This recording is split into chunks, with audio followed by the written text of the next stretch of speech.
Hey everybody, I want to share with you a strategy that I use when we're talking about purpose in my new student experience class.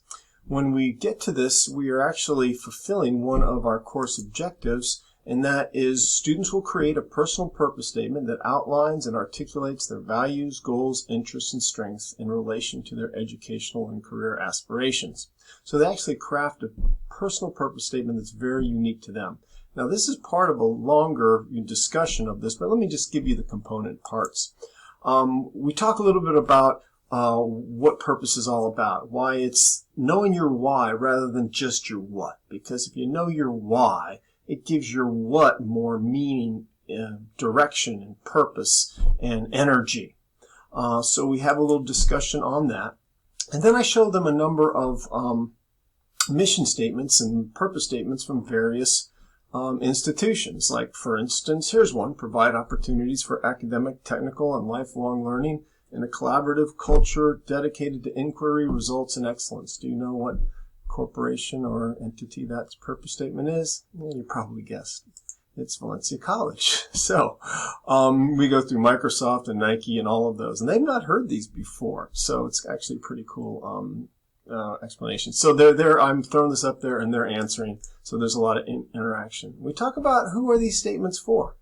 They're not for the public. They're for the corporations. It keeps them on track. It keeps them focused. It keeps them from losing their perspective. And our personal purpose statement is in the same way. It helps us to navigate our world because we know our sense of purpose. Now, we define purpose. It's kind of like this: your values, your interests, plus your talents make up the foundation of your purpose. And so what I have them do is go through a exercise where they'll take out a sheet of paper. Everyone's got a sheet of paper, and they'll mark a big X through it, and with values, interests, strengths, and talents. And we'll go through each one slowly. We'll talk about values, the things that are important to you. What are those things? And we'll give some examples, and they'll write those down. Then we'll move to interests, the things that you're passionate about, the things you do if you weren't paid for it. These are the things that get you energized, and we'll brainstorm those and write those down. And then your strengths and talents actually come from Clifton Strength Finders, which we have them do as a personal assessment. Now, how do we put those together for a sense of purpose? Well, we realize that a good purpose statement should include your values, interests, and strengths, be broad enough to encompass a number of career plans, be relevant at every stage of life, not just as a student, and be narrow enough to be unique to you. So they really have to cogitate on this stuff and do a lot more than just surface inquiry on this. We talk about the difference between a purpose and a plan. Your purpose is broad. Your plan is specific, because plans change, but purpose stays the same. So your purpose should be big enough to encompass a number of different plans.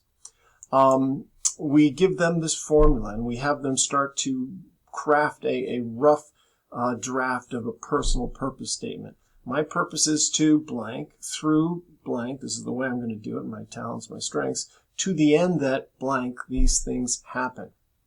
And so it's a learning curve for them, but we'll give them examples of purpose statements that students have done in the past. And we'll ask, well, is this a plan or is this a purpose? And so we go through 4 or 5 of them, and so they can critique it and kind of get an idea of where they're going on this. Then I put them into either online, we'll go to breakout rooms, or in the classroom, we will talk in table groups. And they'll share their personal purpose statements with one another, give critique and give feedback, because we've already talked about growth mindset, and they know they want that. And then ultimately, if the brave ones can share them out in class, but I encourage everyone to post them to the Padlet kind of as an exit interview, or an exit slip for them, rather. So this is what we do with this learning strategy, and the students respond really well to it. And it really, they're really glad to be able to look at their lives from a bigger perspective. So thanks for watching.